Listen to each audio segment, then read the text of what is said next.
The man just held up a ruler to measure a corner of the house, and that's when he realized the place was built crooked. What should have been a perfect 90-degree corner was off by more than 30 degrees, and instantly he knew something was seriously wrong. He grabbed a glass of water and poured it on the floor, and, to his shock, the water split into two separate streams. Sensing that things were getting strange, he started measuring the rooms inside, then took his daughter outside to measure from the yard. To his disbelief, the inside of the house was 5 meters longer than the outside, and even his daughter was stunned. This made no sense at all. Just then, a chill ran through the air, and his daughter ran to the living room to grab her coat. But the moment she opened the door to step out, she vanished into thin air. Jack froze in terror. At first, he thought she was playing hide and seek with him, but when he stepped into the room, all he saw was her coat on the floor. He searched every corner of the house, but she was nowhere to be found. What he didn't realize was that she had been transported to some kind of eerie, otherworldly space. Clutching her stuffed toy, she walked down a long, endless hallway until she reached a room at the far end, where she saw a large bathtub filled with running water, and it looked like someone was lying inside. Meanwhile, Jack was still searching the house. When he opened a door on the second floor, he suddenly found himself back in the living room on the first floor, as if trapped in a twisted labyrinth. To avoid getting lost, he shoved a chair against the door, but when he turned around, the hallway that had been 3 meters long had stretched to over 30 meters. Slowly,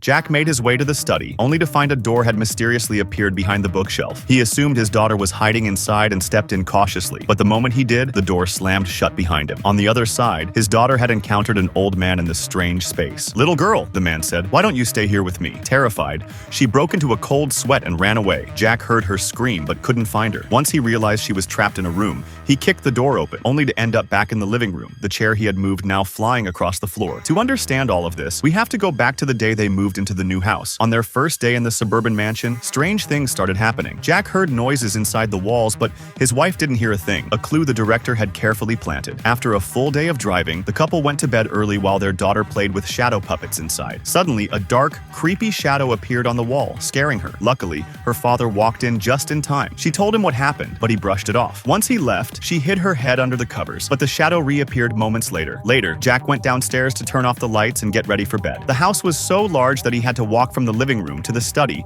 to switch everything off. When he finally went upstairs, he found his wife already asleep, leaving him feeling frustrated. What he didn't notice was that, in those few minutes, over 5 hours had mysteriously passed. The next day, Jack went to the local convenience store to pick up some essentials and accidentally learned the mansion's secret. The previous owner had mysteriously disappeared, and the police never found him. The store owner warned Jack that the house might be cursed and urged him to move out immediately, but Jack thought it was just a joke. That night, as he worked late in the study, something terrifying happened.